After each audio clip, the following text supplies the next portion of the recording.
In 10 years. In 10 years. In 10 years. So 10 years, magiging teacher na ako sa Japan. I will be a flight attendant in Emirates. Let's go!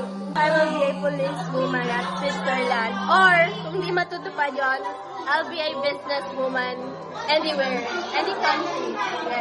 Yes. Magiging successful ako ng tao and makakamit ko ang mga pangarap. Sana maging successful ako na may 3 anak at isang magandang asawa. At ang aking pangarap na maging lawyer, sana makamit ko rin. Pero hindi ko alam kung magagawa ko. At least magkaroon man ako na magandang trabaho na magandang sahod para magpawanan sa aking mga pamilya at tumulong sa aking mga magulang. Bye susunod na, then ko inside. Peace out. After 10 years, magiging pro cyclist ako. Magsali ako sa Tour of Luzon. In 10 years, I wanna be a flight attendant. After 10 years, I will see myself as a nurse who can't be moved. 10 years, sana sumakses si Ray Lusande and be successful chef siya. Sana kasama ko pa rin yung nanay ko that time pag sumakses na ako. And sana kasama ko pa rin sila ate, ingatan niyo po sila. And yun lang, sana be successful lang sa buhay.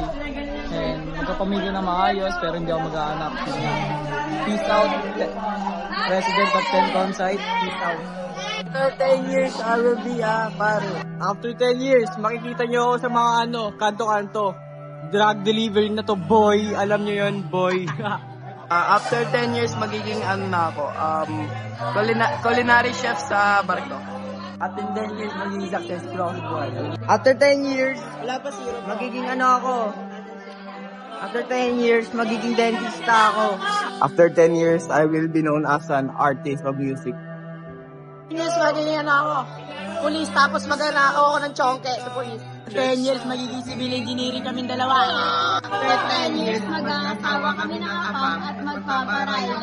In 10 years, I will be gay dancer. After 10 years, tatangkad na ako, tapos magiging millionaire ako. Okay na yan. After 10 years, magiging 25 years old na ako. Yes, magiging unemployed ako! 10 years, wala na ako dito. In 10 years, magiging engineer ako. In 10 years, magiging Air Force. Dating ng 10 years, magiging seaman ako. 10 years, I will be a Korean teacher. In 10 years, I want to be a photographer. 10 years, gusto ko maging scientist. In 10 years, I will be engineer. Behind those things we said, hindi lang yun basta mga salita. Bawat isa ay pangarap, dasal, at pag-asa para sa mga sarili namin. Alam namin hindi magiging madali ang susunod na 10 taon.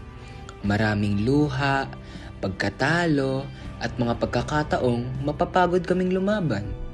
Pero, sana, sa tuwing gusto na naming sumuko, maalala namin ang mga pangarap na binanggit namin sa video na to. 10 years from now, sana, kapag pinanood namin ito ulit, mapapangiti na lang kami. Hindi dahil naging perpekto ang lahat, kundi dahil pinili namin hindi sumuko. At sana, kahit gaano kahirap ang naging daan, masasabi naming worth it ang lahat.